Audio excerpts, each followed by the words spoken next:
ఓకేనా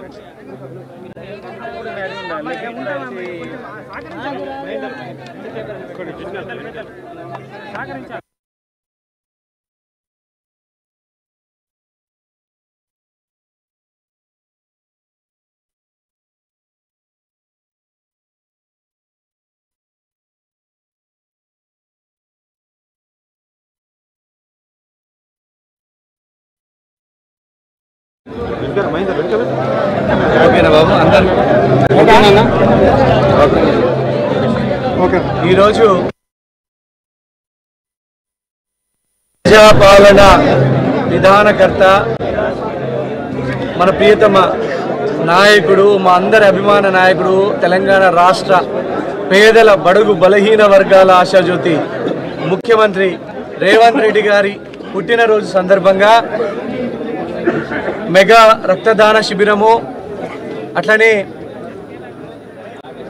వృత్తి టైలరింగ్ నేర్చుకున్న వాళ్ళు కానీ, ఫ్యాషన్ డిజైనింగు, మగ్గం వర్క్ నేర్చుకున్న వాళ్ళకి సర్టిఫికేట్ల ప్రదానం, ఆర్థిక సహాయం, అట్లనే ప్రభుత్వ ఉద్యోగాలు సాధించినటువంటి అనేక బడుగు బలహీన వర్గాల బిడ్డలకి, పేద బిడ్డలకి, అగ్రవర్ణాల పేద బిడ్డలందరికీ కూడా సన్మానము, దాదాపు ఒక 250 మంది ప్రభుత్వ ఉద్యోగులందరికీ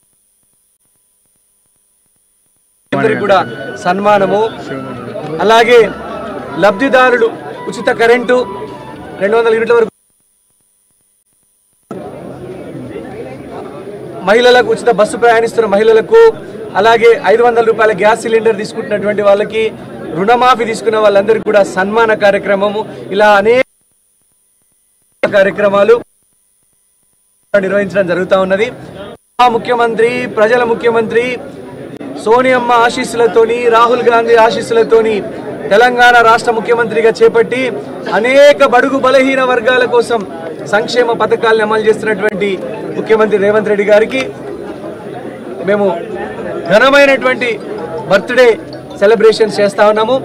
మీ అందరికీ, మీడియా మిత్రులకి చాలా వినమ్రకంగా మేము చేసేది ఏంటంటే, పోయిన నవంబర్ 8వ తారీఖు నాడు ముఖ్యమంత్రి గారు ఆదిలాబాద్ బహిరంగ సభకి వచ్చినారు. ఆదిలాబాద్ బహిరంగ సభ ఆ రోజు ఘన విజయం జరిగింది. ఆదిలాబాద్ ప్రాంతం అన్నా, ఇక్కడ బడుగు బలహీన వర్గాలు పేద ప్రజలన్నా, ఇక్కడ ఆదివాసీలన్నా, బీసీ ఎస్టీ ఎస్సీ సోదరులైన రేవంత్ అన్నకు చాలా ఇష్టం. ఆదిలాబాద్ నుంచే అనేక ప్రచార కార్యక్రమాన్ని ఆదిలాబాద్ నుంచే శ్రీకారం చుట్టిండ్రు. ఇంద్రవెల్లి నుంచే ఆ రోజు ఆయన పిసిసి అధ్యక్షుడిగా ఉన్నప్పుడు దండోరా మొదలుపెట్టిండ్రు. మళ్ళీ ఇంద్రవెల్లి సభ మొన్న మొదటి సభ లోక్సభ ఎలక్షన్లు ఇక్కడ నుంచే పూరించిండ్రు. సో మేమందరం బడుగు బలహీన వర్గాల ఆశాజ్యోతి రేవంత్ రెడ్డి గారు 100 సంవత్సరాలు ఆయుర ఆరోగ్యాలతోని తన జన్మదినం జరుపుకోవాలని మేము మనస్ఫూర్తిగా కోరుకుంటా ఉన్నాము. ఆదిలాబాద్ ప్రజలందరి తరపున, కాంగ్రెస్ పార్టీ నాయకులు, శ్రేణులు, అభిమానులు, కార్యకర్తలు అందరి తరపున కూడా మన ప్రియతమ ముఖ్యమంత్రి రేవంత్ రెడ్డి గారికి జన్మదిన శుభాకాంక్షలు తెలియజేస్తా ఉన్నాం.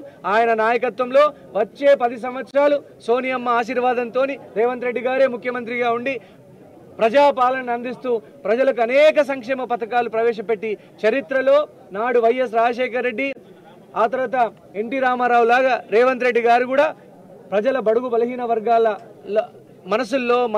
మదిలో నిలిచిపోతారు చరిత్ర ఉన్నంత కాలమని ఈ సందర్భంగా తెలియజేస్తా ఉన్నాను. మీ అందరికి కూడా మరొకసారి ఆయన బర్త్డే సందర్భంగా భోజనం సదుపాయం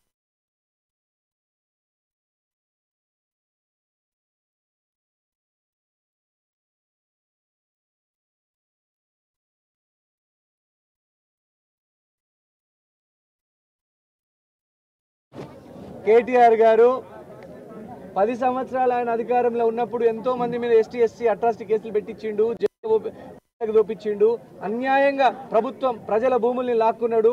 కేటీఆర్, కేసీఆర్ గారి దురహంకారికానికి వ్యతిరేకంగానే కాంగ్రెస్ పార్టీకి అధికారం ఇచ్చిండ్రు. చట్టం తన పని తాను చేసుకుపోతుంది. తప్ప ఎక్కడ ఆయన పతనం కావాలని అక్కడ పతనమైండ్రు. సో ప్రజలే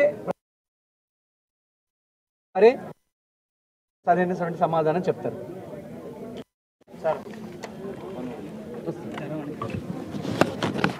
అన్న భోజనం చేసి